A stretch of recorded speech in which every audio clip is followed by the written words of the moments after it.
বিরতির পর আবারও স্বাগত সংবাদে। বর্তমানে গোটা রাজ্যে চলছে রক্তের সংকট এবং মুমূর্ষু রোগীদের এই রক্তের সংকট মেটাতে, রক্তের ঘাটতি মেটাতে প্রতিটি জেলা মহকুমাতে কিন্তু শুরু হয়েছে রক্তদান শিবির কর্মসূচি। কারণ রক্তদান জীবনদান। এই জীবনদানকে সামনে রেখে উদয়পুর মহকুমায় এক রক্তদান শিবিরের আয়োজন করা হয়েছে।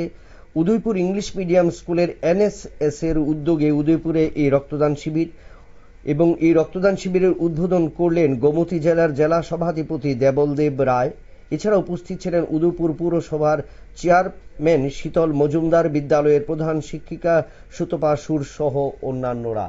এই রক্তদান শিবিরকে ঘিরে ছাত্রছাত্রী সহ অভিভাবক মহলে কিন্তু ব্যাপক উৎসাহ এবং সাড়া পরিলক্ষিত হয়েছে। আমরা শুনে নেব সংশ্লিষ্টদের বক্তব্য এই রক্তদান শিবিরকে ঘিরে।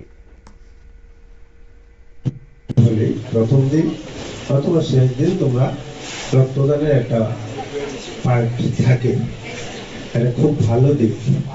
আমরা দীর্ঘদিন ধরে দেখছি যে যেহেতু রক্তের বিকল্প নেই, আমাদের প্রিন্সিপাল ম্যাডাম বলেছেন, আমি ওই দিক থেকে যাচ্ছি না, দীর্ঘদিন ধরে আমরা দেখছি শুধু উৎসাহ বাড়ানোর জন্য, যেহেতু রক্তের বিকল্প নাই, আজ পর্যন্ত রক্তের বিকল্প তৈরি হয়নি, রক্তের বদল রক্তই দিতে হবে, একজনের রক্ত আরেকজনের শরীর থেকে যেতে হবে।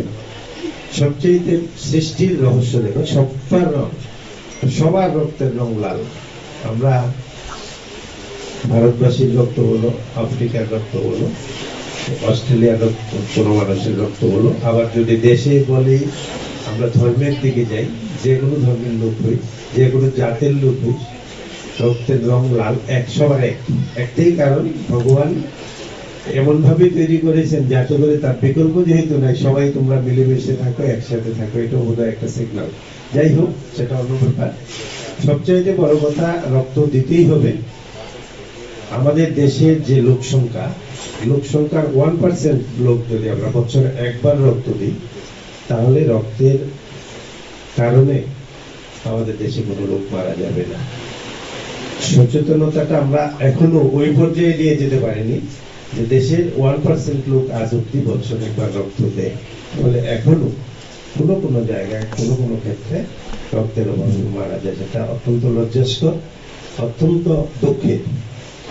আমি অনুরোধ করবো, তোমরা যারা নতুন, তোমরা সবে এগিয়ে এসছো, তোমরা খুব ভালোভাবে রক্ত দিলে কি উপকার, কি কারণে রক্তটা দেব, রক্ত যিনি দাতা তার কি লাভ, সেই জিনিসটাকে আগে উপলব্ধি করতে হবে। গ্রহিতা খুব ভালোভাবে জানেন আমি রক্তটা বেঁচে গেছি, সেই ব্যাপারে অ্যাওয়ারনেস আমি মনে করি আর কোনো দরকার নেই। যথেষ্ট ভাবে তার শুধু গ্রহিতা না, ওর পরিবার, ওর আত্মীয় স্বজন, সমাজ সবাই জানে গ্রহিতার যে উপকারটা হচ্ছে। কিন্তু আমরা যারা দাতা বা তোমরা যারা দাতা, আমি না, তোমরা করে বলছি, কারণ আমার ওয়াইস পার হয়ে গেছে, আর রক্ত দিতে পারবো না। তোমরা সবাই জানো 18 থেকে আপনারা শুনলেন সংশ্লিষ্টদের বক্তব্য। উদয়পুর ইংলিশ মিডিয়াম স্কুলে এনএসএস এর উদ্যোগে স্বেচ্ছায় রক্তদান শিবির, এবং এই রক্তদান শিবিরে ছাত্রছাত্রী এবং অভিভাবকদের আরও এই রক্তদানে এগিয়ে আসার আহ্বান জানালেন প্রত্যেকে। আবারও নিয়ে নিচ্ছে একটা ছোট্ট বিজ্ঞাপন বিরতি, সঙ্গে থাকুন।